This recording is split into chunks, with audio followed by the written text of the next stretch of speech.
धनंजय मुंडे यांची पत्नी करुणा मुंडे यांनी पोटगीसाठी जो दावा दाखल केला होता वांद्रे कोर्टामध्ये. आपल्या सर्वांना परिचित आहेच की वांद्रे कोर्टाने दर महिन्याला ₹1.25 लाख पोटगी धनंजय मुंडेंनी पत्नी करुणा मुंडे यांच्या 2 मुलांसाठी आणि पत्नीसाठी द्यायची असं कोर्टाने निकाल दिला होता. आणि त्या कोर्टाच्या निकालाच्या विरोधात धनंजय मुंडे हायकोर्टात गेले होते.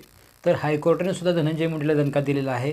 आणि उलट हायकोर्टाने सांगितलं आहे की ऑगस्ट 2022 पासून आत्तापर्यंत 35 महिन्याची थकलेली पोटगी त्यातली निम्मी रक्कम ₹21,87,500 कोर्टामध्ये जमा करायची असं कोर्टानं सांगितलं आहे. याबद्दल धनंजय मुंडेंची पत्नी करुणा मुंडे यांनी सांगितलं की त्यांनी त्यांचं मत व्यक्त केलं की मला न्यायदेवतेनं न्याय दिला आहे, मला परमेश्वरानं न्याय दिला आहे. आणि धनंजय मुंडेबद्दल बोलताना ते सांगतात की धनंजय मुंडे पूर्वी असं नव्हते की ते कांदा लसूणसुद्धा खाताना विचार करायचे, पण आज त्यांच्यावरती आरोप करतायत की रोज एक वेगळी पोरगी, दारू, वाईट वागणं हे सारं आज गोष्टी त्याच्या सारे चाललेल्या आहेत.